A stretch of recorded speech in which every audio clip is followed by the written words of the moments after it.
ஆடுஜீவிதம் படத்திற்கான promotion வீடியோவுக்காக Kochi மெட்ரோவில் இசைப்புயல் AR Rahman பயணம் செய்தபோது எடுக்கப்பட்ட வீடியோ வைரல் ஆகி வருகிறது. வரும் மார்ச் 28ஆம் தேதி தமிழ், மலையாளம் என பல்வேறு மொழிகளில் வெளியாகும் திரைப்படம் ஆடுஜீவிதம். இந்த திரைப்படம் மலையாளத்தில் பென்யாமின் எழுதிய ஆடுஜீவிதம் நாவலை அடிப்படையாக கொண்டது. ஆடுஜீவிதம் நாவலின் கதை என்ன? சவுதி அரேபியாவுக்கு சென்று நன்கு சம்பாதித்து தனது குடும்பத்தை காப்பாற்ற நினைக்கும் இளைஞர் நஜீப் முகமது அங்கு பணிக்கு சென்றபோது ஆடு மேய்க்கும் அடிமைத்தனமான பணிக்கு அமர்த்தப்படுகிறார். அங்கு இருந்து தப்பி பல்வேறு கட்டப்போராட்டங்களுக்கு பின் அவர் தாயகமான இந்தியாவுக்கு எப்படி திரும்பி வருகிறார் என்பது தான் ஆடுஜீவிதம் நாவலின் கதை. இந்த நாவலை 2008ஆம் ஆண்டில் இயக்க அனுமதி பெற்ற இயக்குனர் பிளெஸ்ஸி 10 ஆண்டுகள் ஆய்வு செய்து 2018ஆம் ஆண்டில் படப்பிடிப்பை தொடங்கினார். இந்த படத்தின் கதையின் நாயகனாக நடிகர் பிருதிவிராஜ் நடித்துள்ளார்.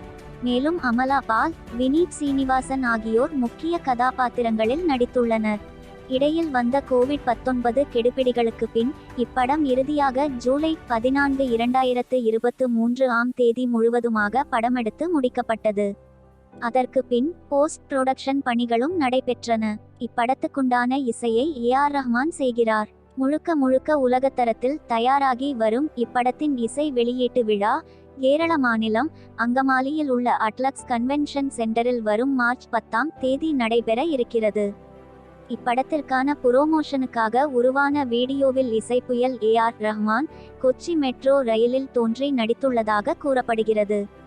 அப்போது அருகில் இருந்த இசைக்கலைஞர்களுடன் வெறும் கைகளை கட்டிக்கொண்டு ஏஆர் ரஹ்மான் எளிமையாக கொடுத்த போஸ் வைரல் ஆகி வருகிறது. இப்படத்தின் பெரும்பான்மையான காட்சிகள் ஜோர்டனில் படமாக்கப்பட்டதாக தெரிகிறது. இப்படம் பிருதிவிராஜின் திரைவாழ்க்கையில் நிறைய அங்கீகாரத்தை பெற்றுத்தரும் படமாக பார்க்கப்படுகிறது. இப்படம் தமிழ் மட்டுமின்றி மலையாளம், தெலுங்கு, கன்னடம், இந்தி ஆகிய இந்திய மொழிகளில் வெளியாக உள்ளது.